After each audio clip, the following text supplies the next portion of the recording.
Welcome into this week's Cultural Breakdown. I'm Jack Wilkie, here to talk this week about immigration. I took a week off last week. I was on vacation for a couple days and came back just a little bit too late to get on for a live stream and talk about the latest, but this week we're going to take a look at immigration and where things stand with that as a major issue in the upcoming election, what Christians should think about it. We did an in-depth Think Deeper podcast episode on the matter a few months ago, and so if you want the hour-long version of that discussion, but I'm going to look at it as a little bit of a different focus here tonight with the issue of it becoming a single issue for voters, or for those that are single-issue voters. For so long, for many Christians, abortion was the single issue that took them to the polls, that especially in federal elections, whichever side a president was on, that's what I'm going to vote for. And obviously that's a good thing. Since the overturning of Roe v. Wade by the Supreme Court a couple of years ago, that is now it's still a very prominent issue. In fact, it's more important than ever at the state level, where laws can be changed and states can effectively outlaw abortion or greatly reduce access to it, and that's a great thing. And that should still be, I maintain, the number one priority. For years ago, it was gay marriage and things along those lines. Because of the courts, those things have been taken out of the voters' hands in so many cases, and so I do think that's something that won't be a single-issue voter kind of thing in itself. And so I think a lot of people are turning their focus toward immigration and saying this is the issue of our day. This is the biggest challenge facing America. Of course, there are economic concerns, there's other things, but if you're going to be a single-issue voter, just maybe taking the pulse of Facebook, Twitter, looking around to see what people care about, what they're posting about, the memes that go around, things like that. This is a really big deal. And so the question is, should Christians do that? And which side should they come down on as we look at these things? And so I wanted to look at a couple headlines first. This was the AP, Associated Press. I always want to say Apologetics Press. They are also AP, but this is the big national news corporation. Associated Press. Many Christian voters in the U.S. see immigration as a crisis, and how to address it is where they differ. And we're going to get to that. Of certain Christians see that it's an issue, but maybe we should keep them here. Others think they should go back. All of those things. But it is a very big deal. A lot of Christians see it as a crisis. Christianity Today was sharing stats from a Lifeway study and that said many evangelicals have a negative perception of the recent number of immigrants to the United States. Half say they are a drain on economic resources. More than a third see the number as a threat to the safety of citizens and a threat to law and order, while 28% say they are a threat to traditional American customs and culture. Should we care about those things? That's something we're going to talk about as we go on in this as well. As some Christians look at that and say, that's incredibly selfish, that is incredibly earthly minded for Christians to think, well, we have a way of life here, we have an American culture that we need to preserve, and Christians shouldn't care about that.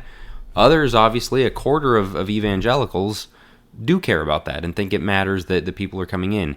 And when we talk about it, we're not talking about a few people trickling in. You've probably seen the numbers that in the last few years, something like what would be a top 10 states population worth of illegal immigrants have come across the border.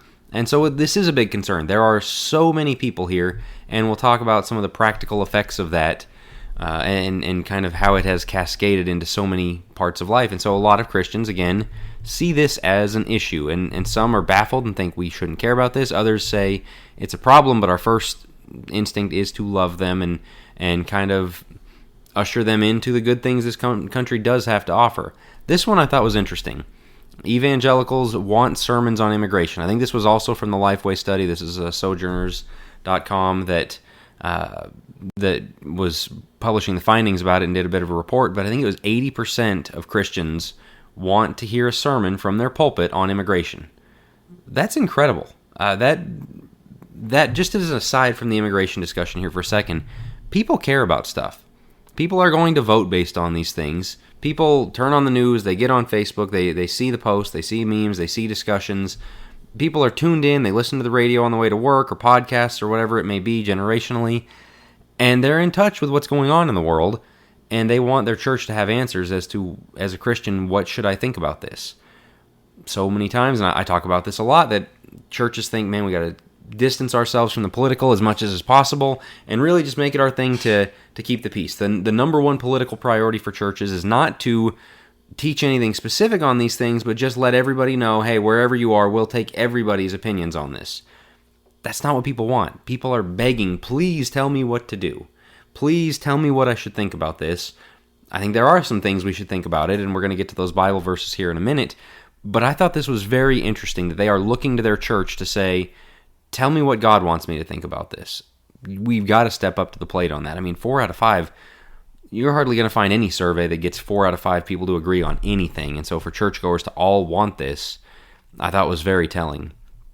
And so there's concerns on both sides. There's views about it on both sides. Of course, one of the main ones on, I guess, the more right-wing side is the safety issue of bringing in all of these extra people, not really vetting these people. It was very interesting a few years ago during all the COVID hysteria that there were people coming into the country who did not have to go through any of the restrictions put on other people for free movement and where they were going and things like that.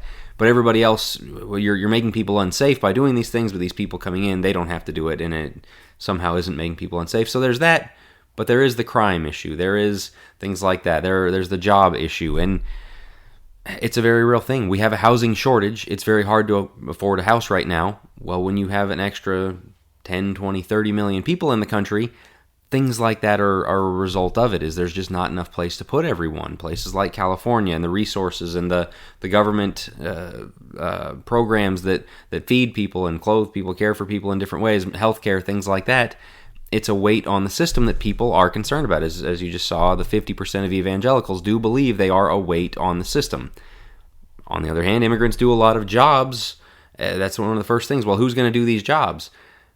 I think on the one hand, that's a solid argument because they do those things, and people that might not want to do certain jobs are going to have to step up and do them.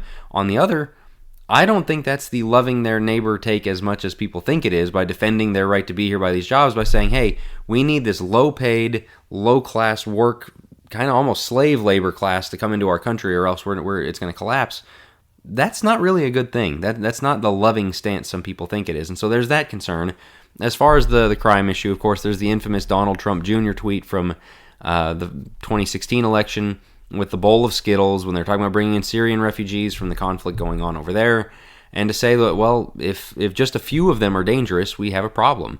If out of the the bowl full of Skittles, if only 3 are going to kill you, would you still just go ahead and eat them? And of course, there was a lot of pushback on that.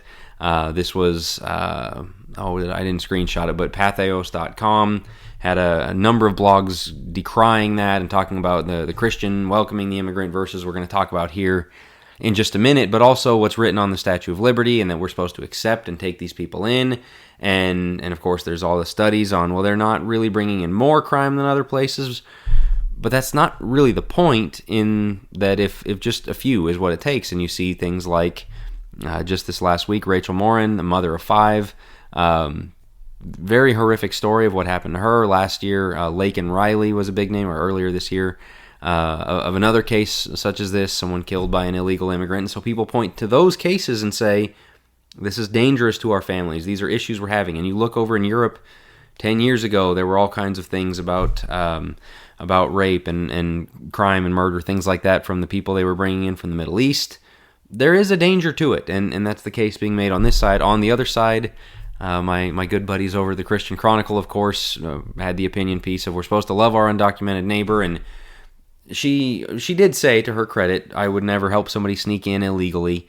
On the other hand, she talked about helping them get lawyers and basically find a path to citizenship while they're here, even though they are here illegally, and not confront them about that or tell them kind of the Onesimus thing in the book of Philemon. Hey, you do need to go home. As much as I love you, you can't be here. You're not supposed to be doing this. And so there's that take on it. This is a Christianity Today thing, of course. The love them as yourself, and we'll get to that verse as well. And so we do need to see those verses on that side. Then we'll see the case for the other side. Very simple. A lot of things in the Levitical law, a lot of things in Exodus and Deuteronomy about the foreigner, about the immigrant. Let's establish, number one, that does it works under the assumption that there are people who are in the land and own the land, and there are foreigners. There are outsiders. There is the other, or whatever term like that. People don't like that term. It is part of the discussion here. There's you and your people that you were born to, your family, your tribe, whatever you want to call it, and people who are not part of that. There is that distinction, but among that distinction, he does say, "You shall not wrong a sojourner or oppress him, for you were sojourners in the land of Egypt," Exodus 22:21. Deuteronomy 10:17 through 19 says, "For the Lord your God is God of gods and Lord of lords, the great, the mighty, and the awesome God, who is not partial and takes no bribe. He executes justice for the fatherless and the widow, and loves the sojourner, giving him food and clothing. Love the sojourner, therefore, for you were sojourners in the land of Egypt." It's important that they treat them that way and take care of them in that way. There are also plenty of other verses in the law talking about the same idea, but also that you're to treat them as one of your own, like to take them in. But treat them as one of your own is saying something in itself, that they are not one of your own, but you are to treat them kindly, even though they aren't your own. Galatians 3:28, of course, in the New Testament, there is neither Jew nor Greek, there is neither slave nor free, there is no male and female, for you are all one in Christ Jesus. And so, especially as Christians, we lose those distinctions. Notice this is in the church. This is in Christ Jesus. This is not that there's no ethnicities, nations, anything like that anymore, but some people would say when you're a Christian, you lose that identity and you don't identify as an American, you're a Christian, and so you don't think I'm an American and somebody else is from another country. You see people differently. We'll talk about that in just a minute. Hebrews 13, verse 14, and there's a couple of things like this in Hebrews that talk about we're looking heavenward. We have here no lasting city, but we seek the city that is to come. And then when it talked about Abraham and he was seeking for the city whose foundations and builder had foundations, its builder was God. It says in Hebrews 11:13 through 16, "These all died in faith, not having received the things promised, but having seen them and greeted them from afar, and having acknowledged that they were strangers and exiles on the earth. For people who speak thus make it clear that they are seeking a homeland. If they had been thinking of that land from which they had gone out, they would have had opportunity to return. But as it is, they desire a better country, that is, a heavenly one. Therefore, God is not ashamed to be called their God, for he has prepared for them a city."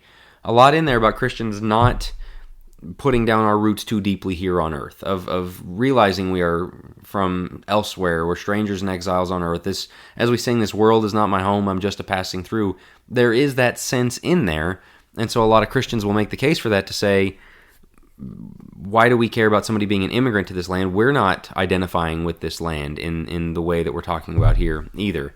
And so there is that side of it. On the other hand, and you might have guessed that because I put this second, this is the side I side with more, and there's answers to those things. The fact that we do need to treat them well is a big part of it. Mistreating them, speaking harshly to them, not caring for them when we're around them is not something that we're supposed to do. I mean, that's just very clear from all that. That doesn't mean the Christian's job is to just say, throw the doors open, anybody come in, as many people as you want, and let's just see how many this country can fit. That is not the biblical case. In Revelation 21, I think it's very interesting that even as it's describing the beautiful city of God that comes down out of heaven, it says the city has no need of sun or moon to shine on it, for the glory of the Lord, or glory of God gives it light, and its lamp is the Lamb. By its light will the nations walk, and the kings of the earth will bring their glory into it, and its gates will never be shut by day, and there will be no night there. They will bring into it the glory and the honor of the nations. Nations isn't necessarily just countries and borders like we have it today, but ethnoi, people groups, peoples from around the world. That's a factor even at this culmination of God's plan of kings bringing the glory of their nation. And so there's still a separation. There's a recognition that this guy's the king of this group of people, and this group of people is coming in, and they've got their own glory and honor among their group of people that they are all bringing before the throne of Christ. And so, yeah, we're all one in Jesus, but when it says it's neither Jew nor Greek, it's the same sleight of hand people do with male nor female on that verse to say, well, there's no male nor female, so we don't need to distinguish who gets to preach and who gets to be an elder. It's not saying everything, all the distinctions were erased. It's saying nobody's more important than anybody else in Christ. But you are still Jew or Gentile. You are still American or Russian or Mexican or Kenyan or whatever it may be. You're still those things here on earth, but as it's indicating here, you might go into heaven as those things, as I'm a Wilkie. There's meaning to that in the same sense of you're an American. That's where you're born. This is your people. This is the roots that you have here on earth do matter. They're a part of who you are and who God made you to be. Romans 9:3, Paul bears this out when he said, I wish that I myself were accursed and cut off from Christ for the sake of my brothers, my kinsmen according to the flesh. He's speaking specifically about the Jewish people whom he identified with. In Philippians 3, he called himself a Hebrew of Hebrews, that the tribe of Benjamin. Those things mattered to him. He didn't say, he said, I count them as loss, in that they're not his resume. He's not patting himself on the back over it, but he says, I am these things. He didn't say I was a Benjamite. He is a Benjamite. He's just saying it doesn't matter more than his identity in Christ. And so here he's saying, I am a Jew, and I love these people. I have this priority, this longing for my brothers, my kinsmen according to the flesh. That's a concept that has really been lost on a lot of American Christians, that it's okay to have that. And the question it brings up is, was Babel a curse? And I think when you get into David Lipscomb's stuff, when you talk about nations and Christian identity and things like that, a lot of people look all the way back to the Tower of Babel and say, the only reason we have nations is because of sin, is because God scattered all the people. And so the nations exist almost in rebellion to God, and when things are made right, that'll all be done away with, and everybody will be brought together. I don't think that's correct. When the reason God gave them different languages was so they would scatter, because what had Noah and his family, what were they told when they came off the ark? Be fruitful and multiply, replenish the earth, fill the earth, go. Essentially, go and fill the earth, and they didn't. They all wanted to gather in one place and make themselves formidable against God and build a tower up to the heavens and everything they were trying to do. And so to confuse his language, it says 3 times in the passage there, I'm going to scatter them. I want to send them throughout the earth. Basically, you're not doing it, so I'll do it for you. I'll make sure that this happens, and I'm going to send these peoples all around the world, which is a great thing. You go to the book of Acts in chapter 2, where the Pentecost happens. It's people of all these nations, or Jews from all these nations coming back together and hearing the word in their own language, and it's kind of a reversal of Babel, but they all eventually go back to their homes. They all eventually, and the gospel goes out to the nations. People are people. Paul goes out saying, I'm a Jew, but I'm also a Roman citizen, and he appeals to that Roman citizenship. And so he views himself as a person who lives on earth and is really rooted and grounded here, as well as being a Christian too, and it's okay for Christians to do that. And so the idea that we're all one, exactly the same, there should not be any borders to the Christian, and in a perfect world, nobody would care about any of these things, it's just not reality. It's not how humans work. If I see somebody in a Denver Broncos t-shirt, I like the guy. I feel a camaraderie there. In fact, in the gym, I was wearing a Colorado Avalanche t-shirt. That's where I grew up. I live 1,000 miles from there now. Another guy came up and said, I grew up in Colorado. We grew up, 20 miles apart, rooting for the same teams. We had a shared identity there. This is reality. We don't need to deny reality and say, well, we don't care about these things. But here, to me, is the interesting part about this, as far as a Christian and loving your neighbor and those verses that come into this. I think both sides believe they're loving their neighbor. I looked at the crime thing, the jobs thing, the housing thing, all the things that are used against immigration. It's because you love the people around you and you say, this is bad for them. It's bad for my kids. It's bad for my wife. It's bad for my family and my fellow church members and my fellow citizens here and where I live, to keep bringing people on and throwing people on and on the welfare state and all of the things that are being done. This isn't a healthy thing. And so it's something we should stop. It's something maybe we should send a lot of them back. Of course, the other side thinks we're loving our neighbor by they're coming from bad countries. They're coming from a lesser standard of living. We've got it better here, and so we'll bring them in and give them that. But it's really in the same sense of, I'm a dad. There might be kids around the neighborhood who don't have, they're not growing up with much. I'd love to be able to help them, but there's a limit to how many people I can help, and with each one, I get closer to not being able to help my own kids, not being able to protect my own kids. And I have a duty to my own kids first. And so when we talk about loving our neighbor, that could be everybody, or that could start in rippling circles from those under your own roof, those of your own blood, and your kind of your bigger family, your family reunion kind of family, your church family. Again, people in your local town, that you have this care for them, and you care for everybody. Because this is a study that was done, and of kind of the love that people have for the people around them, for people in different places, and such things as that. And conservative people, the heat maps you see there are kind of your close to home. And in the description there, you might be able to read, it's kind of small font. It starts as those ripples: your immediate family, extended family, closest friends, all of your acquaintances, all the people you've ever met, and it just goes all the way out to the end of, by the end of it, it's animals, it's all maybe potential alien life forms, it's trees and plants, anything living in the universe, the natural universe itself. It just goes farther and farther out from the ripple rings that start at the center with you and your family.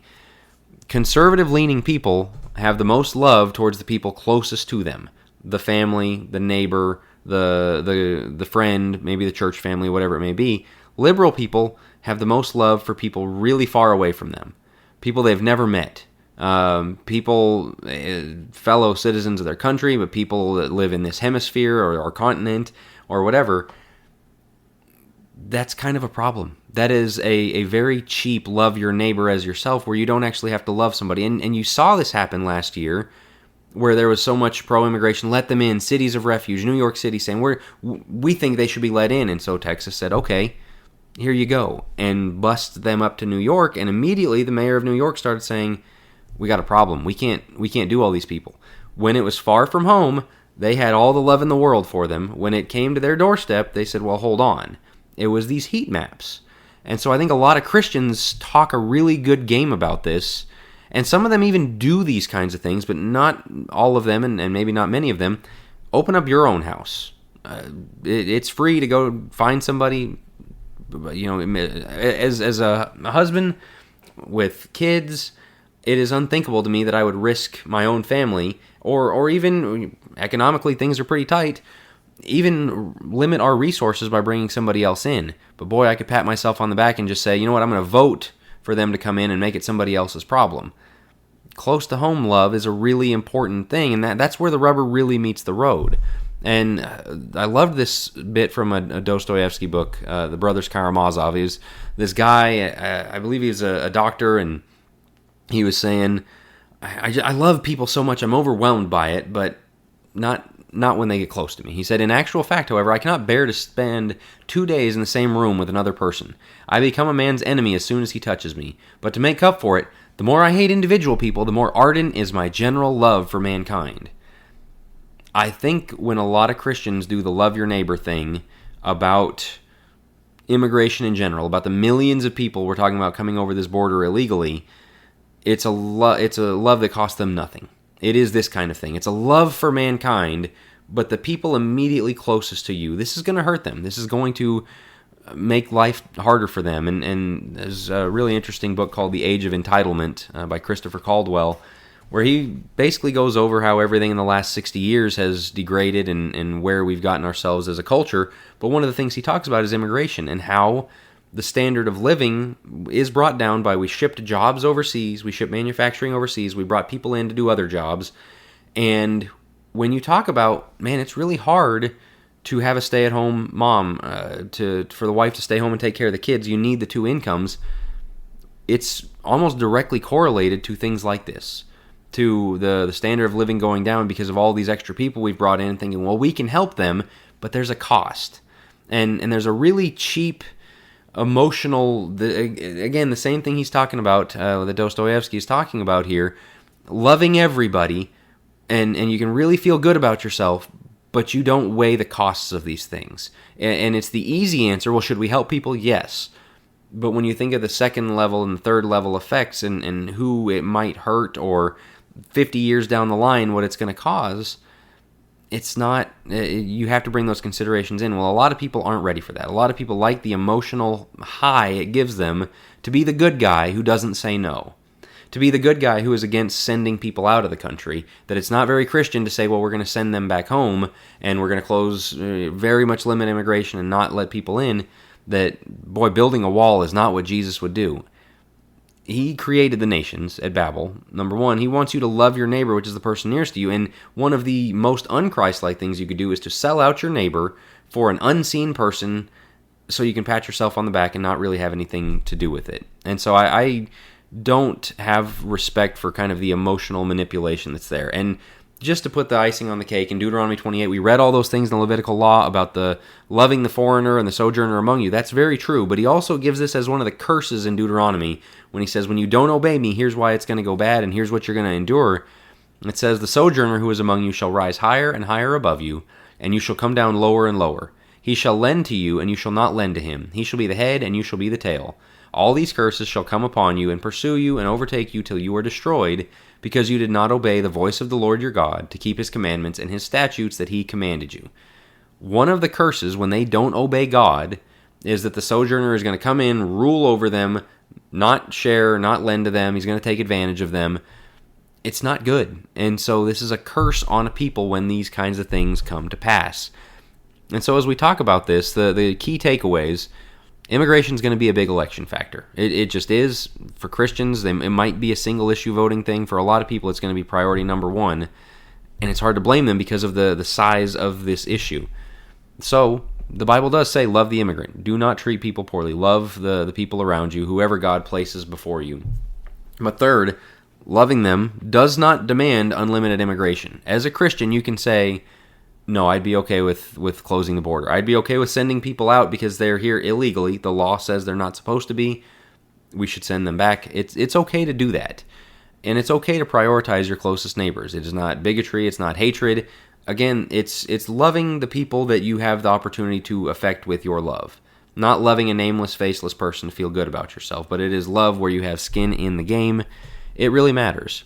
And so it's a nuanced issue, and this is the real frustration I have on a lot of things in this day and age is nuance and depth doesn't matter. The emotional answer is the first one everybody wants to run to, the one that makes us feel good about ourselves, not really considering any of the trappings, any of the things that go along with the issue, not really considering the effect it has on people. And I don't know, I could rant on this for days about this critical theory world we live in where the oppressed person is always right no matter what. It doesn't work that way. That's not necessarily true. There is truth that we have to deal with beyond a sob story, beyond the things that make us feel good and warm and fuzzy inside, about truths and harsh realities of what happens when a country doesn't get this right. And it's okay to want government to take care of its people, to punish lawlessness. One of those things is entering a country illegally, and to do the things that God told them or they're supposed to do in Romans 13 and 1 Peter, and be what they're commanded to be. And so, as this becomes a bigger issue for Christians, you might not get a sermon from the pulpit, as again, 80% want to hear that. I wanted to have this here on Cultural Breakdown. I wanted this to be part of our discussion, one of the things I tackled, because it matters so much to so many people. And so, yeah, that's where I'm going to leave it. I think I've said what I need to say. If you have any questions, comments, here on YouTube, I'm going to post this also to my site, jackwilkie.co. Check that out. You can leave a comment there, wherever you might want to reach me.